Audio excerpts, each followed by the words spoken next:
संत श्री एकनाथ जी का जीवन चरित्र अध्यात्म मार्ग के साधकों के लिए अत्यंत महत्वपूर्ण है। एकनाथ जी की श्री गुरु परंपरा इस प्रकार है: श्री आदिनारायण, श्री ब्रह्मा, श्री अत्रि मुनि, श्री दत्तात्रेय महामुनि, श्री जनार्दन स्वामी, श्री एकनाथ। श्री दत्तात्रेय भगवान के 3 शिष्य हुए हैं: सहस्त्रार्जुन, यदु और कलयुग में श्री जनार्दन स्वामी। श्री जनार्दन स्वामी संत एकनाथ जी के गुरुदेव हैं। उनके जीवन की कुछ घटनाएं इस प्रकार हैं। श्रीधाम पंढरपुर के पास पैठण नाम का गांव पड़ता है, जहां संत श्री एकनाथ जी विराजते थे। एकनाथ महाराज का कीर्तन सुनकर जिनका सिर दर्द करता, ऐसे कुछ अभागे लोग पैठण में रहते थे। वे लोग एकनाथ जी से जलते थे। एक दिन एक ब्राह्मण पैठण ग्राम में आया।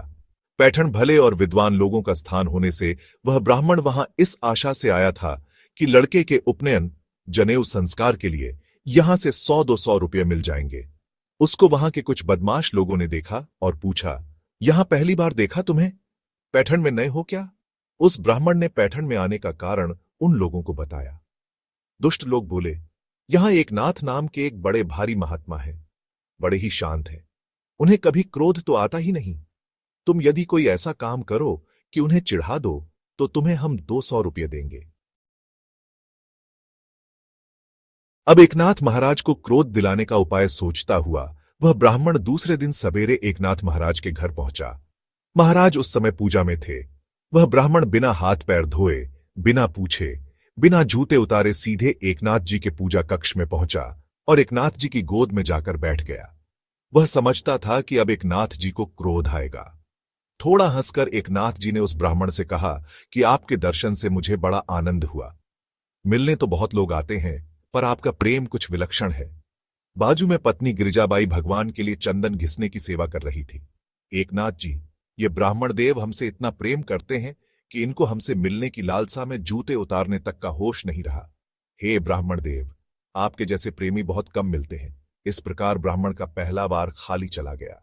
उसने समझा मामला जरा टेढ़ा है, पर 200 रुपये का लोभ उसके मन में था। उसने फिर एक बार प्रयत्न करने का निश्चय किया। एकनाथ महाराज स्नान संध्या आदि से निवृत्त हो चुके थे। मध्याह्न भोजन का समय था। भोजन के लिए उस ब्राह्मण का आसन एकनाथ जी के बाजू में लगाया गया। पत्तलें परोसी गईं। घी परोसने के लिए गिरिजाबाई झुकी, त्यों ही ब्राह्मण उनकी पीठ पर चढ़ बैठा। एकनाथ जी ने गिरिजाबाई से कहा, संभलना, ब्राह्मण देव कहीं नीचे न गिर पड़े। गिरिजाबाई मुस्कुराते हुए बोली, कोई हर्ज नहीं पुत्र को, पीठ पर लेकर काम करते रहने का मुझे अभ्यास है। मैं भला अपने इस दूसरे बच्चे को नीचे कैसे गिरने दूंगी? यह सब देखकर ब्राह्मण के होश उड़ गए। वह नीचे लुढ़क कर एकनाथ महाराज के चरणों पर गिर पड़ा। श्री एकनाथ जी ने उसे उठाया। ब्राह्मण ने सब हाल कह सुनाया और इस बात पर दुख भी प्रकट किया कि मेरे 200 रुपये गए। तब एकनाथ महाराज ने उससे कहा कि यदि यह बात थी तो मुझसे पहले भी कह देते। तुम्हें इनाम मिलने वाला था। यह मुझे मालूम होता तो मैं तुम्हारे ऊपर क्रोध करने का नाटक कर देता। संत एकनाथ जी ने उस ब्राह्मण को अपनी एक अंगूठी बेचकर रुपये दिए और बाहर जाकर उन दुष्टों के सामने झूठा क्रोध करने का नाटक किया। उनसे भी उस ब्राह्मण को 200 रुपया मिला।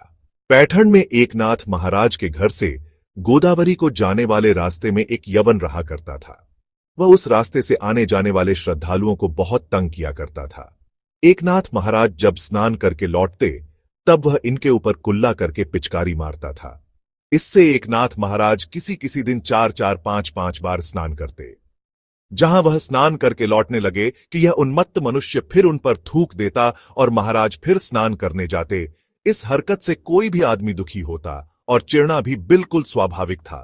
पर एकनाथ महाराज की शांति ऐसी विलक्षण थी कि बार बार एकनाथ महाराज गोदावरी, गंगा जी आदि पवित्र नदियों का स्मरण वंदन करके आनंद से स्नान करते और धन्यवाद देते कि उस यवन के कारण मुझे इतनी बार पवित्र नदियों में स्नान करने का अवसर प्राप्त होता है।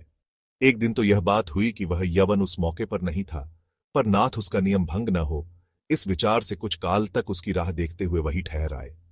कुछ काल प्रतीक्षा करके उसके आने का कोई लक्षण नहीं देखा, तब आगे बढ़े। एक बार वह यवन अत्यंत उन्मत्त होकर एकनाथ जी की देह पर बार बार थूकता ही रहा। वह थूकता जाए और महाराज पुनः स्नान करते जाए। इस तरह कहते हैं कि 108 बार हुआ, कई संतों ने 21 बार कहा है, तथापि महाराज की शांति जरा भी भंग नहीं हुई। अंत में यवन थक गया, लज्जित हुआ और महाराज के चरणों पर लौट गया। वह रोने लगा। श्री एकनाथ जी बोले, मैं तो मूर्ख और आलसी हूं, रोज एक ही बार गंगा स्नान कर पाता हूं, पर तुम्हारे कारण मुझे इतनी बार गंगा स्नान, गोदावरी दक्षिणी गंगा कही जाती है, करने का अवसर प्राप्त हुआ है। उसने रोना बंद नहीं किया। तब एकनाथ जी बोले, तुम्हें इसका कोई पाप नहीं लगेगा। तुम्हारे तो बहुत उपकार है मुझ पर, इस पुण्य का आधा भाग मैं तुम्हें अर्पण करता हूं। तुम रोना बंद करो और मेरे साथ घर चलो। मैं तुम्हें शरबत पिलाता हूं, तुम्हें अच्छा लगेगा।